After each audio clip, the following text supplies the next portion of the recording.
అదే RTV app వార్తల్ని క్షణాల్లో చదివే అవకాశం ఉంటుంది. ఒక న్యూస్ పేపర్, ఒక టెలివిజన్ ఛానల్ మీ చేతుల్లో ఎప్పుడూ ఉంటాయి.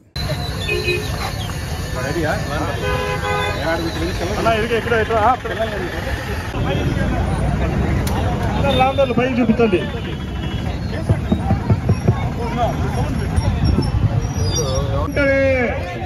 తగ్గించాలి తగ్గించాలి పెంచిన కరెంట్ ఛార్జీలు వెంటనే తగ్గించాలి. అధికార మదంతో పెంచిన కరెంట్ ఛార్జీలు వెంటనే తగ్గించాలి.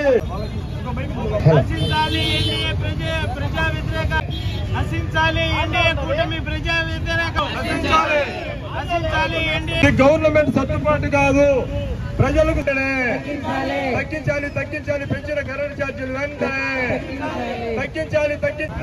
గత వైసీపీ పాపం ఇది సర్దుబాటు కాదు, ఇది ప్రజలకు సర్దుబాటు కాదు, ఇది ప్రజలకు సర్దుబాటు కాదు. తగ్గించాలి తగ్గించాలి తగ్గించాలి తగ్గించాలి తగ్గించాలి తగ్గించాలి తగ్గించాలి తగ్గించాలి ఛార్జీలు వెంటనే పెంచబోతున్న కరెంటు ఛార్జీలు వెంటనే. నెల్లూరు సిటీ నియోజకవర్గంలో రాష్ట్ర కాంగ్రెస్ పార్టీ అధ్యక్షురాలు శ్రీమతి షర్మిలారెడ్డి గారి పిలుపు మేరకు ఏదైతే కూటమి ప్రభుత్వం వచ్చి 5 నెలలు గడవక ముందే కరెంటు ఛార్జీలని పెంచాలనేటటువంటి ఆలోచన ఎలక్ట్రిసిటీ రెగ్యులేటరీ కమిషన్కి ఇచ్చినటువంటి నివేదిక ప్రకారం వాళ్ళు ఇచ్చిన దాని ప్రకారంగా చూస్తే దాదాపు 6,000 కోట్ల రూపాయలు వెంటనే ప్రజల మీద భారం మోపేదానికి కూటమి ప్రభుత్వం నిర్ణయం తీసుకున్నట్టుగా తెలుస్తుంది. షర్మిలారెడ్డి గారు ఒకటే చెప్తున్నారు, ప్రజాపక్షాన ప్రజల్లో ఉంటూ ప్రజా సమస్యలపై పోరాడతాం, కరెంటు ఛార్జీలు పెంచితే ఒప్పుకోమని స్పష్టంగా చెప్పడం జరుగుతుంది. ఈరోజు ఎలక్ట్రిసిటీ రెగ్యులేషన్ కమిషను సెంట్రల్ గవర్నమెంట్కి సంబంధించి ఈరోజు కూటమి ప్రభుత్వం అక్కడ బీజేపీ ఇక్కడ తెలుగుదేశం ఉన్నప్పటికీ కూడా ప్రజల మీద భారం మోపాలనేటటువంటి నిర్ణయం తీసుకోవడం దారుణం. ఈ యొక్క ఎలక్ట్రిసిటీ రెగ్యులేషన్ కమిషన్ యొక్క నిర్ణయాన్ని స్పష్టంగా వెనక్కి తీసుకోవాలి. వెనక్కి తీసుకునే పక్షంలో ప్రజల పక్షాన పెద్ద ఎత్తున ఉద్యమం చేసేదానికి కూడా కాంగ్రెస్ పార్టీ సిద్ధంగా ఉందని తెలియజేస్తున్నాం. ఈరోజు వచ్చినటువంటి 5 నెలల్లో ఈ కూటమి ప్రభుత్వం ఇచ్చినటువంటి హామీలు అమలు చేయకపోగా ప్రజల మీద మరింత భారాన్ని మోపడం అనేది సరైన నిర్ణయం కాదని కాంగ్రెస్ పార్టీ తెలియజేస్తుంది.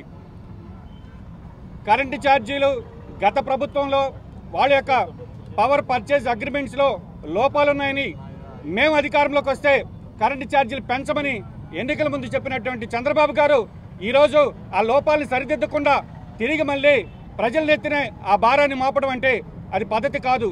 దాదాపు 17,000 కోట్ల రూపాయలు రాబోయేటటువంటి కొద్ది రోజుల్లో ప్రజల ఎత్తిన భారం అంటే మధ్యతరగతి వాళ్ళకి ఇప్పటికే యొక్క నిత్యావసర సరుకుల ధరలు మండిపోతుంటే దానికి తోడుగా ఈ యొక్క కరెంటు ఛార్జీలు పెరగడం అనేది సబబు కాదు.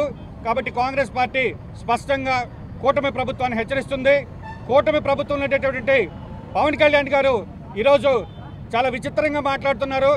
ఆయన కూడా చెప్తున్నాం, ఖచ్చితంగా పవర్ ఏదైతే ఉందో పవర్కి సంబంధించినటువంటి ఛార్జెస్ ట్రూ అప్ ఛార్జెస్ అవ్వచ్చు కావచ్చు, అదేవిధంగా ఎఫ్పిపిసిఏ అంటే power fuel and power purchase cost adjustment కింద కొత్త విధానంలో తీసుకొచ్చి గతంలో ట్రూ అప్ అన్నారు, ఇప్పుడు మళ్ళీ కొత్తగా ఈ యొక్క పవర్ పర్చేజ్ కాస్ట్ అడ్జస్ట్మెంట్ అనే పేరుతో ప్రజల మీద భారం మోపుతున్నారు. కాబట్టి కూటమి ప్రభుత్వం ఉండేటటువంటి పవన్ కళ్యాణ్ గారు కూడా దీని మీద స్పందించాలి. ఎందుకంటే మధ్యతరగతి ప్రజలు ఈరోజు బతుకు భారమై నిత్యావసర సరుకులు పెరిగి ఇబ్బందులు పడుతున్నా కూడా అవేవి పట్టించుకోకుండా ఇచ్చినటువంటి సూపర్ 6 హామీలు అమలు చేయకుండా ప్రజలను ఎత్తిన భారం మోపడం అనేది మంచి పద్ధతి కాదని కాంగ్రెస్ పార్టీ తెలియజేస్తుంది. మరిన్ని వీడియోస్ కోసం ఛానల్ ని సబ్స్క్రైబ్ చేయండి, లేటెస్ట్ అప్డేట్స్ కోసం వాట్సాప్ ఛానల్ ని ఫాలో చేయండి అండ్ లింక్ డిస్క్రిప్షన్ లో ఉంది.